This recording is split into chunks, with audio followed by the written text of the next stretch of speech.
There is much to discuss. Let's bring in our panel. Joining us from Vladivostok, Russia, is Dmitry Frolovskiy. He's a political analyst and writer.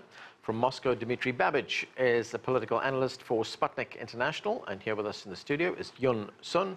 She's the director of the China program at the Stimson Center. Thanks to all of you for joining us. Dmitry Babich, let me start with you. This is Russia's biggest military exercise since the fall of the Soviet Union. What, in your view, is the aim of these military exercises? Well, I think the aim is certainly to reassure primarily the Russian population and probably some allies, both in the East and West, that Russia has the capability to protect itself and its allies. And this is very important now because, as we all know, the United States has included both Russia and China as strategic adversaries in its military doctrine. So I would say that these joint military exercises are very important because actually they make out of Mr. Obama, the former president of the United States, a kind of anti-Nixon. Nixon managed to do the unthinkable. He forged a kind of an alliance with China against the Soviet Union in the early 70s. And Obama and his successor Trump managed to do the reverse. They managed to create a Russia-Chinese alliance, something that looked absolutely impossible just 5 or 6 years ago. They managed to make a Russia-Chinese alliance which is poised to protect both of these countries and their allies against the United States. This is a kind of anti-achievement of Mr. Obama and to a lesser extent of Mr. Trump. Dmitry Frolovskiy, as we heard from our correspondent, the Russian military is very important to President Vladimir Putin. In fact, when he was talking about these military exercises, he used some very stirring, some very patriotic language when he talked about strengthening the Russian military, about modernizing the Russian military. Let's listen to part of what he had to say. Our duty to Russia, and I am now referring to Russian servicemen, our duty to the homeland is to be ready to defend the sovereignty, the security, and the national interests of our country. So listening to President Putin there, Dmitry Frolovskiy, what does this tell you about his commitment to modernizing the military in Russia, to strengthening it? Well, definitely those drills, they show that there has been all the efforts that have been invested in modernizing the Russian army, they paid off. And given the size of the drills, number of people involved, and their strategic location as well, it clearly shows that Russia has now a great capability to expand its capacity to carry out drills of such scale. And it clearly shows that the efforts to modernize the army have been quite successful. Can Dmitry Frolovskiy, can Russia afford this, coming at a time when it's facing sanctions from countries like the United States, also coming at a time when there are heightened tensions with the West? Well, I think this is the biggest question here. First dimension, to me at least, is I really don't understand why those drills have to take place in time, at the same time as the Eastern Economic Forum. Because on the one hand, we have those drills clearly highlighting the growing military might of Russia and its growing alliance with China. But at the same time, it also shows that it appears as kind of powerful irritator and disruptor to the Japanese efforts to re-engage with Russia. And obviously, that might cause Russia some missed economic opportunities. At the same time, if we speak about whether Russia could afford it or not, if we look at most of the equipment that was involved in those drills, most of those actually is a modernized former Soviet equipment, and there's the component of new technologies there is not that significant. So whether Russia could afford it, yes, it could. At the same time, should it do it that scale? That's still a matter of discussion. Yun Sun, China is also taking part in these military exercises in eastern Russia. 3,000 Chinese troops are included in the exercises. How significant is this military cooperation between China and Russia? Well, I think given the timing, especially when the Trump administration seems to be demonstrating an increasingly hostile attitude towards China, the signaling and the posturing from the U.S., from the China-Russia cooperation in this military exercise is certainly significant. And I slightly disagree with the previous commentator about why this military exercise has to take place at the same time as the economic forum. I think that's a calculated move by the two countries to make sure that the two leaders are both at the economic forum and at the same time the military exercise is taking place. So that's in another way to reflect and to demonstrate to the United States how close China and Russia has come. To what extent is this cooperation one of convenience between these two countries? Well, in that sense, you could say that all the cooperation in international relations are convergence of convenience or convergence of national interest. So in this case, I don't think it's an exception. The cooperation must be beneficial to the national interest of both China and Russia. And like one of the panelists just mentioned, what the Trump administration has created, this rising hostility against both China and Russia, has created the environment and created the incentive for Beijing and Moscow to come closer to each other. So that's just a natural flow of the national interest of both countries. Okay, let's bring in Paolo von Schirach. He is the president of the Global Policy Institute. Paolo, thanks for joining us. Of course, NATO will be monitoring these exercises closely, as I discussed with our correspondent earlier on. Japan, North and South Korea also looking at these exercises closely. What do you make of these war games and the message that it sends to the West? Well, I don't know. You can look at this in multiple ways, I guess. But it really shows that Russia wants the world to know that it has a very relevant, modern, maneuverable armed forces, and that if needed, it can integrate in these maneuvers forces from other countries. And that's really a very powerful message. From a NATO, of course, these are all the way there in the Far East. You know, the theater of NATO is in the West. But it simply says to the world, you know, we're here. We cannot be discounted. And again, especially from a Washington perspective here, where there are, you know, as we all know, there have been a lot of concerns aired in the last few years and even a few months, including by President Trump himself. There is a perception that NATO is not really up to snuff. That is, that military spending within the alliance, with the exception of a few countries, including the United States, is insufficient, and that therefore NATO is really potentially not ready to meet a challenge. Therefore, you know, this can create some uneasiness. Dmitry Babich, of course, these exercises are generating a lot of interest around the world. We had one commentary by the editor of the journal Russia in Global Affairs, Fyodor Lukhanov, and he said the coming together of Moscow and Beijing was a direct response to moves being made by the United States. So explain that to us, unpack that for us. What are these threats that Russia sees from the United States? Well, first of all, look at the Western media. You know, it keeps talking about the Russian threat, sometimes more rarely, but it also talks about the Chinese threat. The amount of military expenditure in Russia, according to Stockholm Institute for Peace Research, is just 27% of the military expenses of NATO's European allies.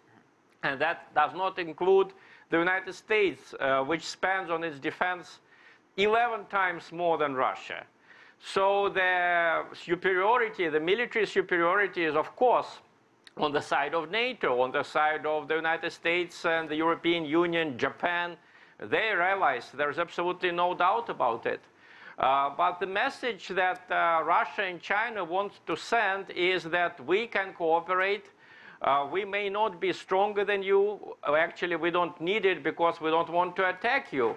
But if you try to attack, our response is going to be powerful, and you know, we want to dissuade you from any adventurous moves.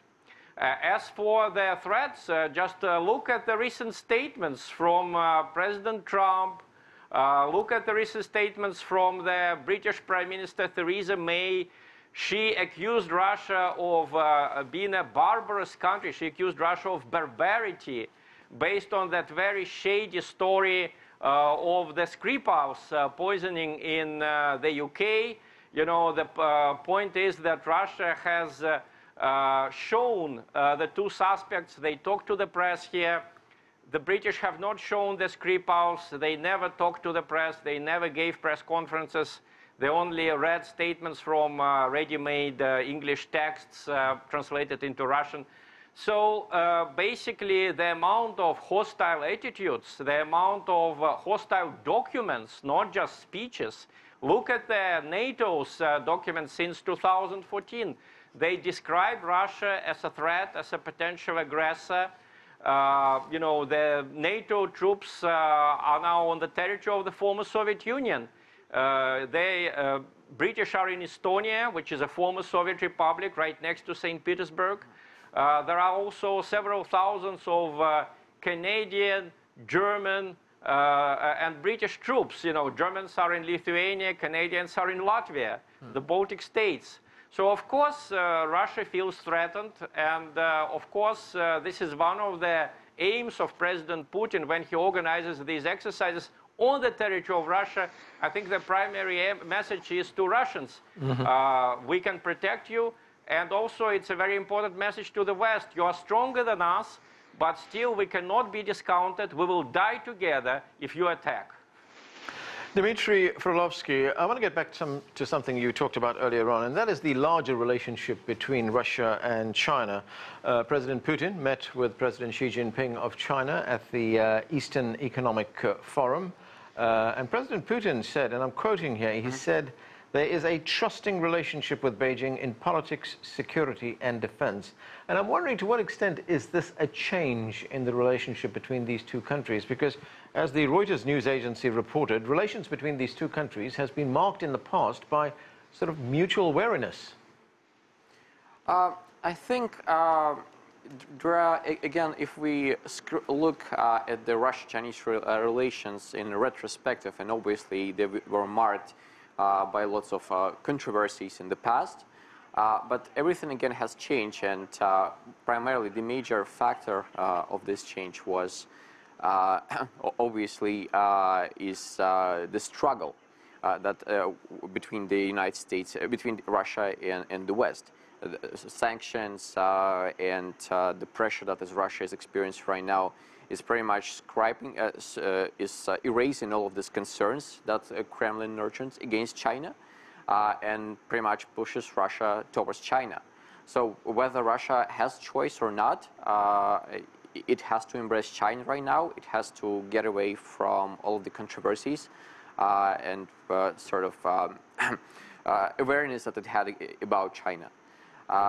So in many ways, if we look at what's happening between Russia and China, yes, it is strategic rapprochement. It is a strategic alliance. It is a strategic alliance that's going to last. It is a strategic alliance that's going to evolve.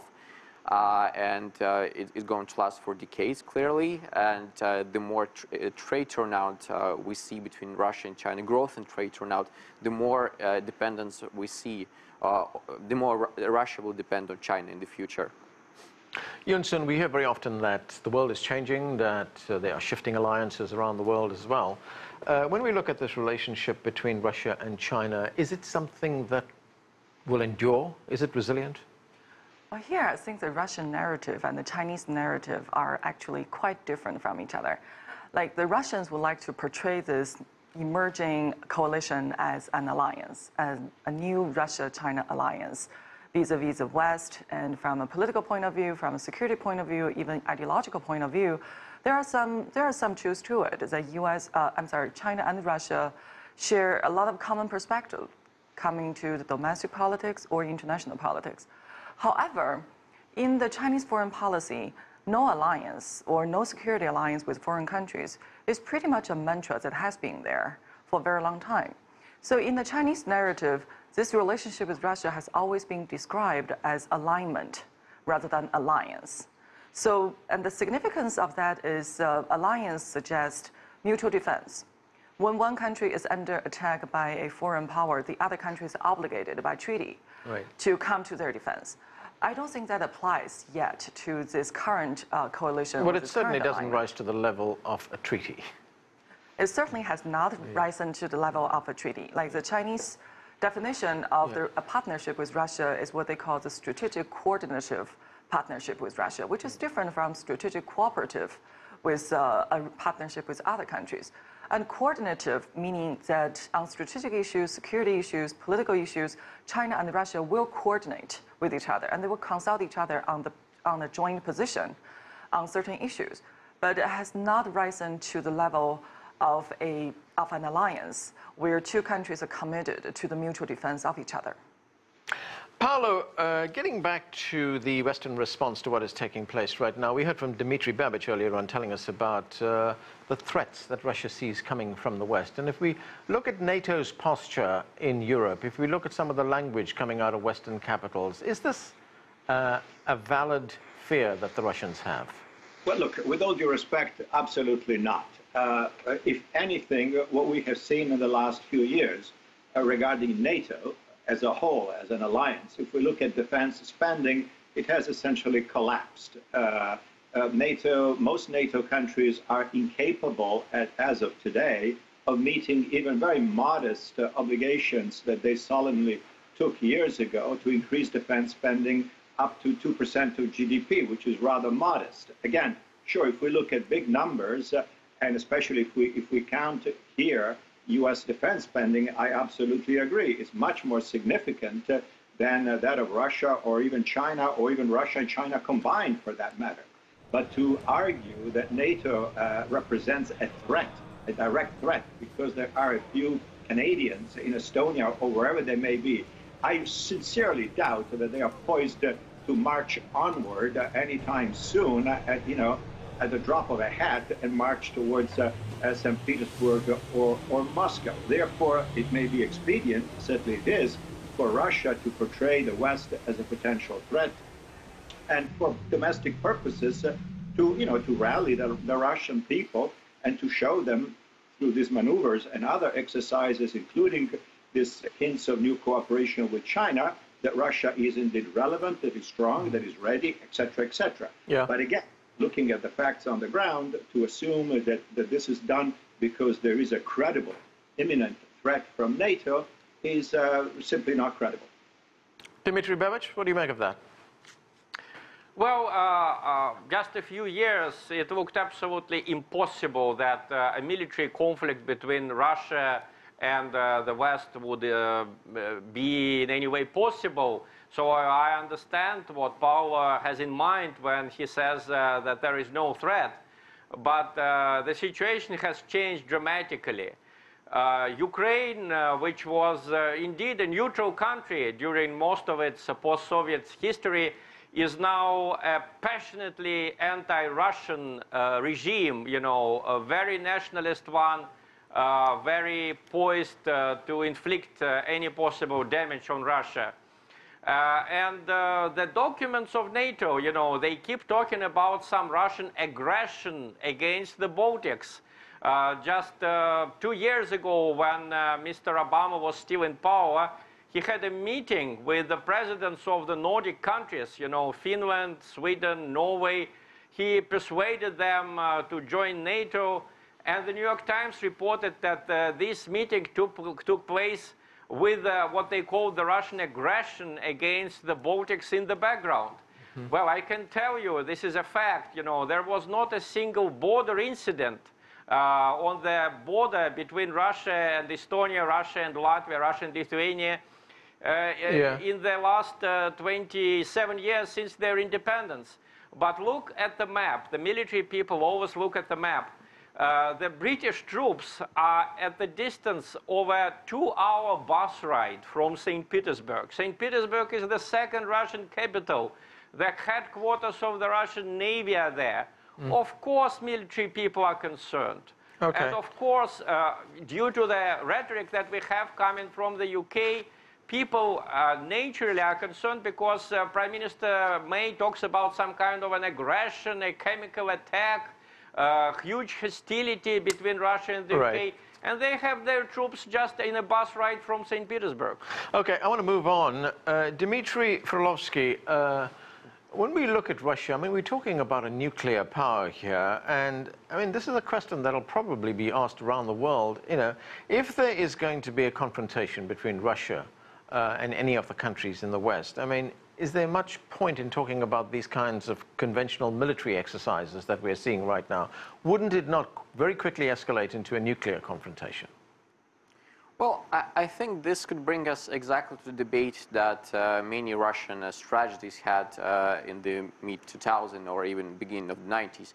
Does Russia even has to demonstrate this kind of military might as resembling to drills of 1980s of the Soviet Union? Because basically the entire country is protected by this nuclear shield, or nuclear umbrella, as it's called.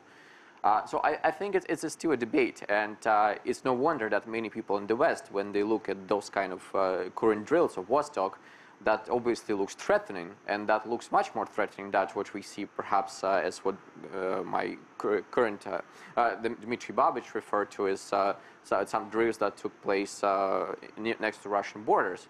I mean, I think it's comparable.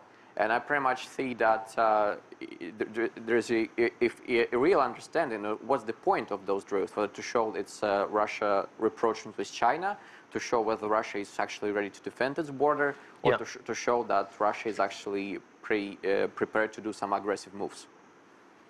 Semyon, a researcher at the U.S. think tank based here in Washington, it's a think tank called CNA. It says that the Chinese are sending a clear signal that they don't see Russia as a threat, you know, by participating in these exercises. And that should already be of concern to the United States. Should it? That's a great question. So China does not see Russia as a threat, but does that mean that China and Russia see each other as allies? I think these are two very different conclusions that needs to be drawn. Like you mentioned earlier, between China and Russia, because they are two great powers, border with each other, there's always going to be the peril of proximity between those two. And from the discussion today, like our Russian panelists just mentioned, that most of the Russian threat perception comes from the NATO. So it's from basically to the west of Russia. But for China, the most acute threat perception always comes from the east of China. So if you look at the strategic priority of these two countries, yes, I agree that they are having a joint military exercise, and yes, the scale of the military exercise is very impressive. But does this mean that China and Russia are evolving toward a military alliance? I think that still deserves a lot of debate. Okay, and that is where we are going to have to leave it. Thanks to all of you for being with us. That's it for this edition of The Heat. I'm Anand Naidu in Washington, D.C. Thanks for watching.